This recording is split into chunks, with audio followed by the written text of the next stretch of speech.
Февральның бұры Қарамыш халінің 1435 күні студияда Мавиле Мұхтарова чалыша. Селям алейкум.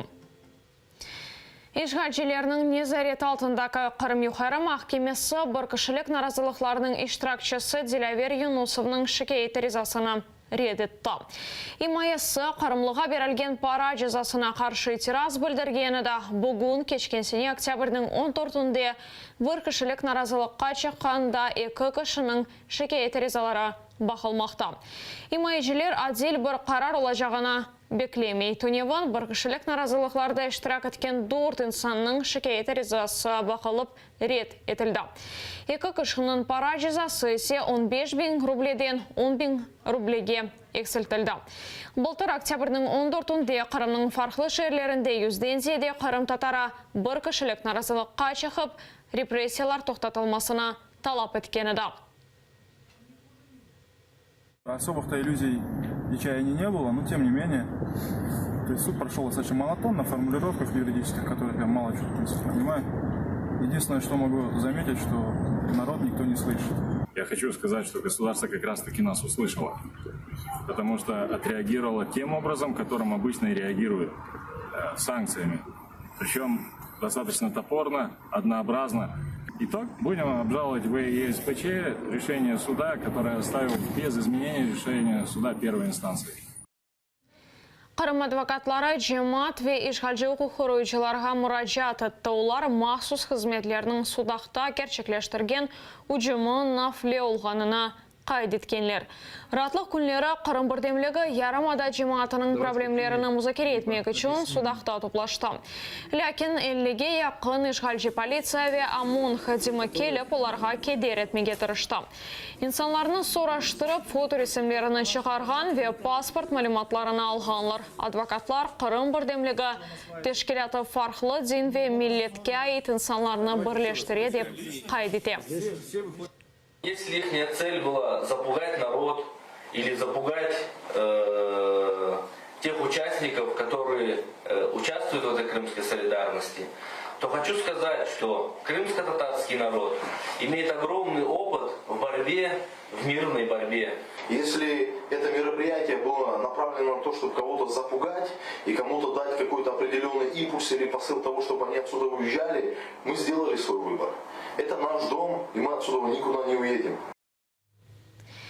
Русия стилежісіні анча халқара басқы тоқтата біле Меджлис рейсі Рифат Чубаров бұндан емендір. Оның айтқанына көре Кремльнің етекчісінен бірде-бір аңлашма олса, о Қырымдағы террорны девам еттережек. Шу себептен ярамада ишғалден азат етілгеніне қадар бір ұзлашу олмамақ керек, деді Меджлис рейсі.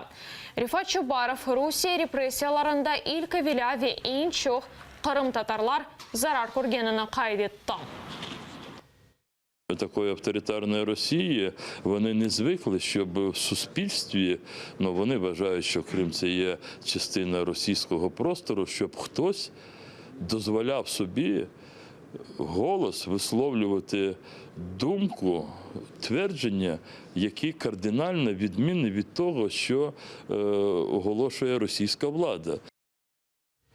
Меджлис Авропаны Русия президентінің сайлавларына қол тұтмамаға чағыра чүнкере беріп күні оларақ мартның 18-і сайланды. Шу күні өсе Қырым Русияге қанунсыз шекелде қошылғаны да. Меджлис рейсінің муавинлері Қырым татарларының лидері Мустафа Джемилевнен берабер Авропа парламентіндегі конференцияда иштирак еткенлер. Анда Қырымны ишғалден құртару жолында халықара ярдымның ролі лаф етілді. Это не действительные выборы.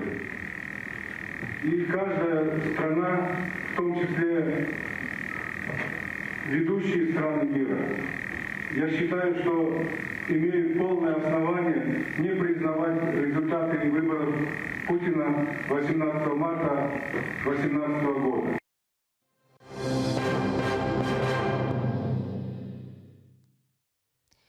Қырым татар халқы Эфсаневи учежа Митхан Султаннаңа. Екінші жан ченкінде 49 Салман ұшағыны йоқ еткен Советлер бірлігінің екі дефа қараманының адыны Алупкадағы музей алды.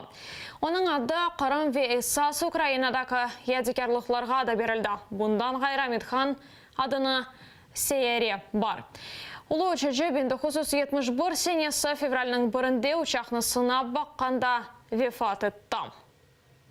Адам дүнияға оз қысметінен, оз тағдыры йылдызынен берабер келе екен. Өлгенде, мұна бойлы етіп, оның йылдызы да сөне екен. Анам, менің йылдызым қайсы білмейсіз ме? 6 yaşında Амитхан илерде ненен ұғраша жағыны да білмейді. Ләкін оба қыд біле көк аққында арз етейді. Айлесі Алупкада Петри жапында яшайды. 24 yaşına келген генч Амитхан жебеге кете. Бірінші жен күчіші ве бірінші ғалибе. 1941 сенесі июнның 22-сінде о дұшманның учағыны yok ете. 1943 сенесі ise cesarет ве мертлігі үшін Советлер бірлігінің қараманы ола. Бұл ұнванға 2 кере наил олды. 1945 сенесі ise оңа алтын йылдыз медалі беріле. Я совершил 603 боевых вылета. Сбил 49 самолетов. Раз остался жив, значит, в то время самолеты, на которых я летал, были хорошие. О Советлер бірлігінің семасыны қорчалағанда қорантасы Қырымдан сүргені тіле. Қардашы фашистлерге ярдым еткенінде қабатланып, апске алына. Анасыны да алып кетмеге істейлер. Ләкин Амитхан бұңа yol бермей. Оның досты Беарби команданы Тимофей Хрюкин қорантасына қорчалай. Оларны Өзбекистан еріне Краснодарға сүргені тілер. Бұ әдіселер ве Қырым татар халқының сүргінлігі Қайтарма фильмінің esası olğanlar. Rejissör Ахтем Сейтаблаев Амитхан Султанны ойнап, bu rol onun için büyük şeref olğanını gizlemей. Кожен кримськотатарський хлопчик мріє або мріяв стати Амітханом Султана. Я не є виключенням. Я намагався створити образ живої людини зі своїм білем, зі своїми сподіваннями, зі своєю надією. Арби заферлері ве фашист запчыларына қаршы женклешкеніне бақмадан Советлер бірлігі Қырым татары олған Амитхан Султанның ғалебелеріні эксілтмеге тырышайды. 1953 сенесі қанатлы ракета орнегіні сынап баққаны үшін үшінші кере Қараман ұнванына намзет көстерілі. Ләкин Сталин Амитхан Султанның Қырым татары олғаныны біліп, мүкафатны бермеге ясақ ете. Берия принес Сталину, это такой очень характерный яркий случай, принес Сталину список на награждение. И там в этом списке был Амитхан Султан, и Сталин рассвирепел.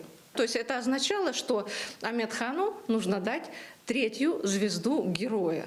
Это, конечно же, кардинально вообще меняло бы всю вот эту парадигму развития крымско-татарского народа. Тарихчедейки Амитхан ердайым халқының янында еді. 60-шы yılları оның имзасы Қырым татар милли әрекетінің мектуп мұражатларында біріншілер сырасында барады. Айны шу себептен КГБ оны тақып етейді. Тарихчыларының айтқанына көре Амитхан Султанның өлімі тесадуф олмамасы да мүмкін. Гибель такая трагическая 1 февраля Амитхана Султана, это, в общем, было убийство. Это было срежиссировано компетентными органами. Амитхан Султанның хатырасына Алупкада музей açıldı. Ахмешеттегі мейданға есе оның ады берілді. Амитхан Султанның ады Семада да ebediyleştirildi. Күнеш системасының küçük сериясіне оның ады берілді. Елена Царенко, Zaman, АТР. Бүгін АТР телеканалы Амитхан Султанға бағышланған весиқалы левхаларны көстере ве яйынлар өткере. Февральның 3-інде есе Буйконлар қасабасының медениет евінде оның хатырасына бағышланған 9-шы күреш ярышы олачақтыр. Тедбір саат 11-де башланacak, саат 9-дан башлап есе ярыш иштиракчылары қайдетілежек, кіріш сербестір. Шымдылық бұл соңғы хабарымыздар. Саат 12-де яңа хабарлар аққында Искендер Меметов Украинже тарифетер. АТРден айрылмаңыз.